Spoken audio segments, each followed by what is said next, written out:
नमस्कार, मी विशाल पाटील आणि आपण पाहताय लोकशाही मराठी। स्थानिक स्वराज्य संस्थांच्या निवडणुकीबाबत निवडणूक आयोगाकडून मोठी घोषणा करण्यात आलेली आहे। यावेळी त्यांनी राज्यामध्ये एकूण 288 नगराध्यक्षांची निवड होणार असल्याची माहिती दिली। यासाठी 2 डिसेंबरला मतदान आणि 3 डिसेंबरला या निवडणुकीचा निकाल लागणार आहे। दरम्यान 246 नगर परिषदांमध्ये 10 नवीन नगर परिषदा आणि 15 नवीन नगर पंचायतींची भर पडलेली आहे। 10 नोव्हेंबर पासून उमेदवारांना अर्ज दाखल करता येतील। तसंच पंचायत निवडणुका यावेळी बहुसदस्य पद्धतीने घेतल्या जाणार आहेत। तसंच नगर परिषदांमध्ये विषम संख्येच्या प्रभाग रचनेनुसार एका प्रभागात 3 जागा असतील। यासोबत मतदारांना नगराध्यक्ष पदासाठी देखील थेट मतदान करता येणार आहे। महत्त्वाचं म्हणजे 6 महिन्यांच्या आत जात प्रमाणपत्र सादर करणं सर्व उमेदवारांसाठी बंधनकारक करण्यात आलेलं आहे। 31 ऑक्टोबर 2025 रोजी अंतिम मतदार याद्या प्रसिद्ध होणार आहेत। संपूर्ण राज्यामध्ये 1,07,03,000 मतदार नोंदणीकृत आहेत आणि या मतदानासाठी 13,000 केंद्र उभारण्यात येतील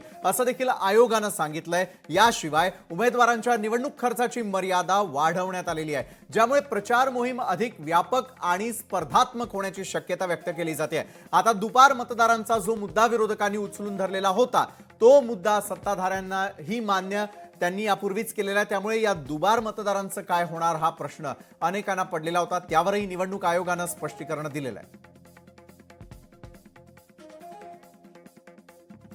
मतदार यादीच्या बाबतीत जे संभाव्य दुबार नावाबाबत राज्य निवडणूक आयोगाने पूर्ण दक्षता घेतलेली आहे। राज्य निवडणूक आयोगाने त्यांच्या सिस्टीमवर टूल विकसित केलेला आहे आणि या टूलच्या माध्यमाने प्रत्येक नगरपरिषद नगरपंचायतीमधील प्रभागामध्ये संभाव्य दुबार मतदार हे डबल स्टार असे चिन्ह त्याच्या पुढे आलेले आहे। जिथे जिथे अशा प्रकारचे डबल स्टार आलेले आहे तिथे संबंधित अधिकारी संबंधित मतदारांना कॉन्टॅक्ट करून तो कुठल्या प्रभागामध्ये आणि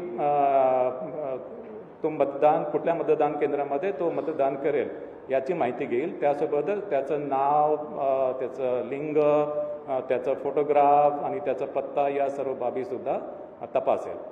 ज्या मतदान केंद्रामध्ये त्यांनी ऑप्शन दिलेला आहे त्या मतदान केंद्रामध्ये त्याला मतदानाची सोय असेल आणि इतर मतदान केंद्रामध्ये त्याला मतदान करता येणार नाही।